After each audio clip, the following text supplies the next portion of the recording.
इन्हीं पत्रकारों ने बापू के ऊपर उसी तरीके से बलात्कार का झूठा केस चलवाया। वास्तव में बलात्कार की केस ही नहीं हुई। एफआईआर में कहीं भी बलात्कार का उल्लेख नहीं है। छेड़छाड़ की जो उल्लेख हुआ था, डीसीपी लांबा नाम के उस समय के आईओ थे, इन्वेस्टिगेशन ऑफिसर थे, उन्होंने प्रेस कॉन्फ्रेंस में कहा था कि बलात्कार का केस ही नहीं है, छेड़खानी का केस है। फिर भी उनको बाद में निकाला गया। दूसरी इन्हीं पत्रकारों ने बापू के ऊपर उसी तरीके से बलात्कार का झूठा केस चलवाया। वास्तव में बलात्कार की केस ही नहीं हुई। एफआईआर में कहीं भी बलात्कार का उल्लेख नहीं है।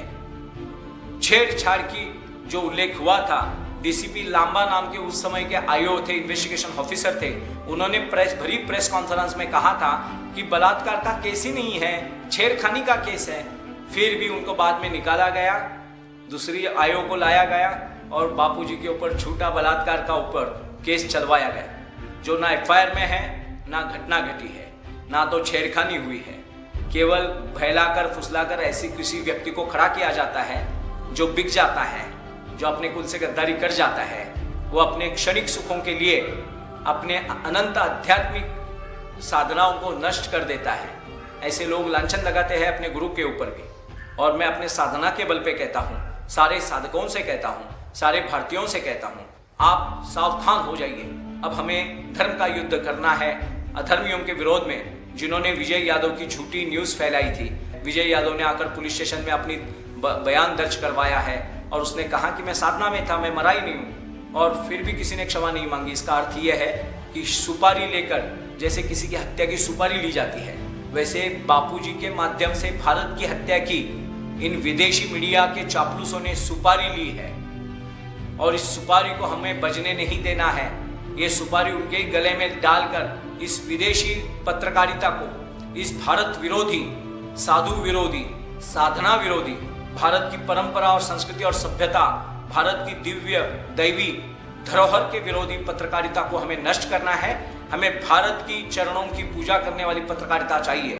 आपको शर्म नहीं आती इलेक्ट्रॉनिक मीडिया के और प्रिंट मीडिया के चरित्र के ऊपर लांछन लगाने वाले बिकाऊ पत्रकारों, विदेशी शक्तियों के दलालों? आपको लाज नहीं आती आपकी माँ के कोख के ऊपर, अपने बाप के रक्त के ऊपर प्रश्न चिन्ह खड़े करते हुए?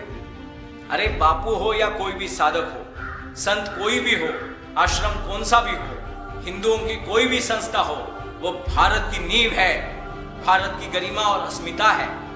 उनके बारे में झूठ फैलाकर आप उनकी बदनामी नहीं करते। आपका कुल कितना कलंकित है, आपकी माँ कितनी कलंकित है, आपका बाप कितना चरित्रहीन है, वो दिखाने का प्रदर्शन करते हैं। आपका नंगापन दिखाते हो। जिनका भी विवेक जागृत है, जिनकी भी साधना और कुल शुद्ध है, उन्हें पता है कि आपका चरित्र क्या है। मगर थोड़ी तो शर्म करो। क्या बापू को बदनाम कर रहे हो? आप आश्रम को बदनाम कर रहे हो या आपके कुल का पता बता रहे हो कि हमारा कुल विदेशियों से पैदा हुआ है, विदेशियों की कचरा पेटी में हमारी पैदाइश हुई? आपको लाज कैसे नहीं आती कि सारे हिंदू धर्म के ऊपर निंदा करते हो, परंपराओं की धज्जियां उड़ाते हो और बाकियों के सामने तो आप पूछ पिछवाड़े में घुसाकर घूमते हो, उनके तलवे चाटते हुए। आपको लाज कैसे नहीं आती है? भारत वास्तव में भारत रहेगा नहीं। जो भारत आपसे टूटा वो बामिया अफगानिस्तान बन गया। वो गांधारी का गांधार नरेश, शकुनी का प्रदेश गांधार आज कंधार बन गया। वो भारत नहीं रहा। जो 1947 में इस्लामिक आतंकवाद के चलते भारत का फिर से विभाजन हुआ, सिंध, पंजाब और पाकिस्तान, सिंध, पंजाब और बंगाल, पाकिस्तान और बांग्लादेश बने, वो भारत नाम नहीं लगाते। भारत का ही अंग तोड़कर भारत विरोधी शक्तियों ने बचे हुए भारत को तोड़ने के लिए हमारे संतों के ऊपर आघात करना शुरू कर दिया है।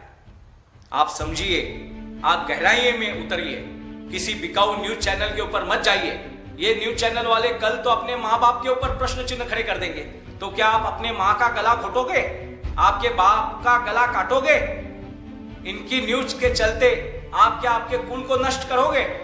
आप सोचिए, आप अंतर्मन से हृदयपूर्वक, आपकी कुलस्वामिनी होगी, आपकी कुलदेवता होगी, आप किसी तो महात्मा की साधना करते होंगे, आप कम से कम अपने माँ बाप के तो साधक होंगे। तो आप माँ बाप के चरणों में साधना करके अपने मन से पूछिए कि ये भारत विरोधी गतिविधियां ये क्या कर रही है?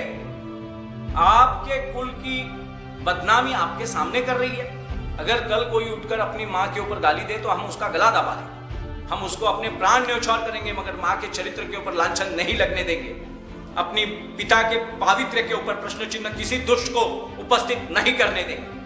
मगर ये क्या हो रहा है? परम पूज्य शिखर शिरोमणि साधु के माध्यम से, आसाराम बापू जी के माध्यम से उनके चरित्र को कलंकित करते हुए भारत को नष्ट करने के प्रयास चल रहे हैं। वो आसाराम बापू के ऊपर आघात नहीं बोल रहे, वो आसाराम बापू के ऊपर धावा नहीं बोल रहे। आसाराम बापू को तो उन्होंने हमारा शिखर पुरुष होने के कारण, हमारे नींव को मजबूत करने वाला उच्च कोटि का महात्मा होने के कारण उन्होंने लक्ष्य किया है। वास्तविक उनका लक्ष्य पूरा भारत है। आपके हाथ में आपने बिकाऊ ये न्यूज चैनल क्या खड़ा कर दिया?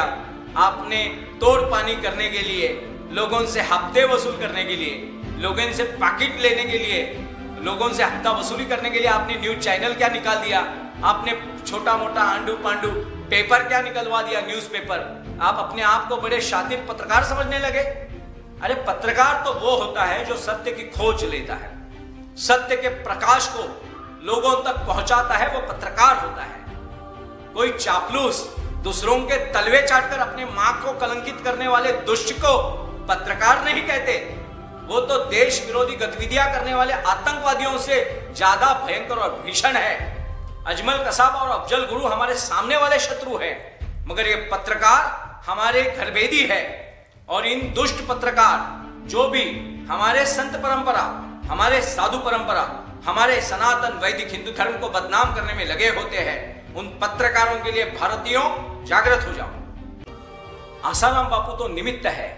एक बार ऐसे महात्मा गिर जाए, उनका चरित्र हनन करने में ये दुष्ट शक्तियां विजयी हो जाए तो समझिए भारत खत्म हो गया। और इसी भारत को भारत रखना है तो आसाराम बापू जैसे साधकों के चरण कमलों की पूजा हमें करनी होगी। उनके पावित्र्य के बारे में ना तो मैं उन्हें कभी मिला हूं, ना तो मैंने बापू जी को देखा है, मगर मेरे कुल की पवित्रता, मेरी पुरखों की पुण्याई मुझे यह कहती है कि भारत का कोई भी साधु चरित्र ही नहीं है।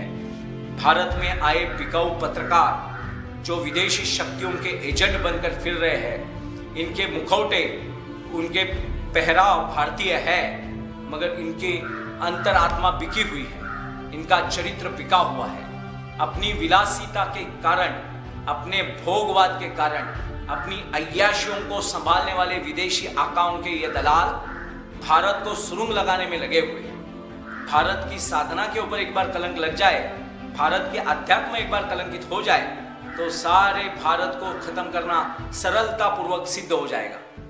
ये साधुओं का कर्तव्य नहीं है, ये आसाराम बापू का दायित्व नहीं है। वो तो अपनी साधना के अति उच्च अवस्था में आनंदित है। दुख इस बात का है जिन्होंने हमारी नींव को भक्कम किया, आज उनको उखाड़ फेंकने का जो प्रयास चल रहा है वो आपके घर को सुरुंग लगाने का काम है।